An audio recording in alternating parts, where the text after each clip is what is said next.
Eh bien, on se retrouve dans cette vidéo pour voir deux cas concrets d'utilisation de la collinéarité et du déterminant. Cas numéro 1, on est dans un repère OIJ et on va placer 4 points, le point A de coordonnées 1, 2, le point B de coordonnées 3, 1, le point C de coordonnées moins 4, 4 et le point D, 6, moins 1. Et on va essayer de prouver que les droites AB et CD sont parallèles. Alors, prouver que les droites AB et CD sont parallèles, eh bien, ça équivaut à se dire que les vecteurs AB et CD ont la même direction. Autrement dit que ces vecteurs AB et CD sont collinéaires. Donc c'est ce qu'on va chercher à montrer. On va chercher à montrer que les vecteurs AB et CD sont collinéaires. Pour ceci, on va déjà calculer leurs coordonnées.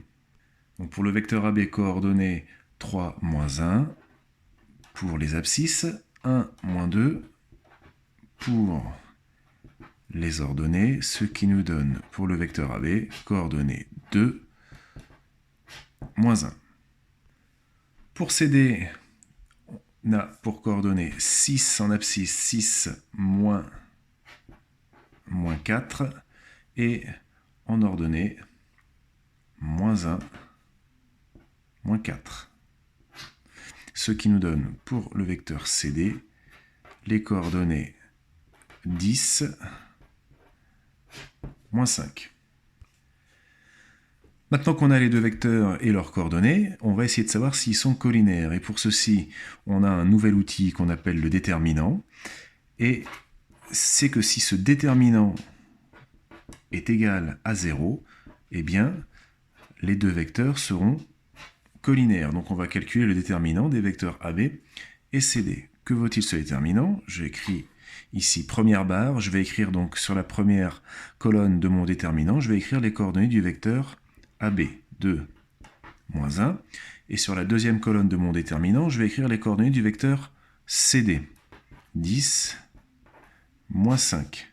Ce déterminant, c'est x, y', moins y, x', c'est-à-dire qu'ici, c'est 2 fois moins 5, moins 1 fois 10, 2 fois moins 5, moins 10, moins 10 plus 10, moins 10 plus 10, ça fait 0. Le déterminant du vecteur AB et CD est égal à 0. On en conclut que AB et CD sont collinéaires. Et comme ils sont collinéaires, ça signifie que les droites AB et CD sont parallèles. Alors, on aurait pu prouver la collinéarité de ces deux vecteurs sans passer par le déterminant dans le cas qui est ici. Pourquoi? Parce qu'on voit très clairement que 2 fois 5, ça fait 10, et que moins 1 fois 5, ça fait moins 5. Autrement dit que le vecteur CD est égal à 5 fois le vecteur AB, ce qui prouve bien qu'il existe un réel, ici c'est 5, tel que vecteur CD égale k fois le vecteur AB, donc ça prouve bien que les vecteurs sont collinéaires. Dans un deuxième cas, on est toujours dans un repère OIJ, et cette fois on considère les points E, moins 3, 4, F, 2, 1 et G, 12, moins 5. La question qui se pose cette fois-ci, les points E, F et G sont-ils alignés? Pour savoir si les points E, F et G sont alignés, et plus généralement pour savoir si 3 points sont alignés, on a une méthode qui marche à tous les coups, c'est de se demander, par exemple ici pour nous, si le vecteur EF et le vecteur FG sont collinéaires. Voilà la question qu'on va se poser. On pourrait aussi se demander, est-ce que le vecteur EF et le vecteur, non pas FG, mais le vecteur EG, sont collinéaires? On peut se poser aussi la question comme ceci.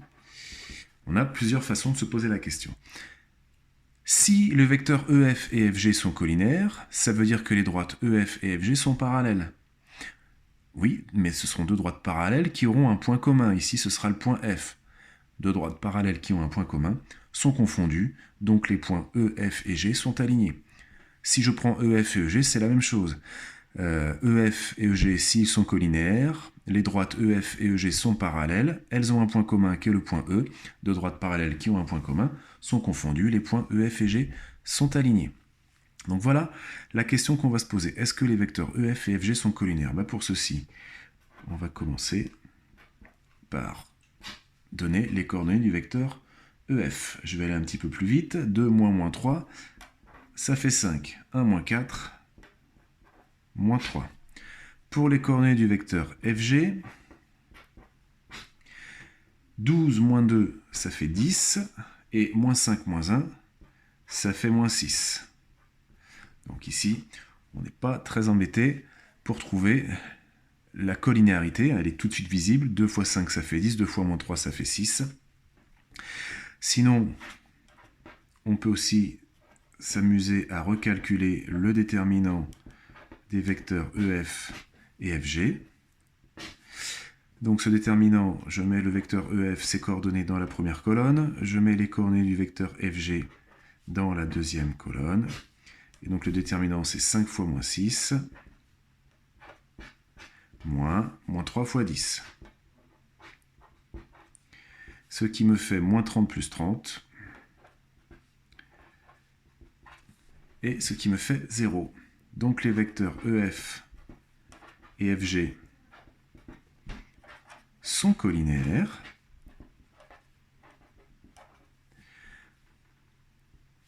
Les droites EF et FG sont parallèles. Elles ont un point commun qui est F. Donc E, F et G sont bien alignés. Si je trouve un déterminant non nul, à ce moment-là, les points E, F et G ne sont plus alignés. Et voilà pour deux cas précis, concrets d'utilisation du déterminant dans le cadre de la recherche de collinéarité.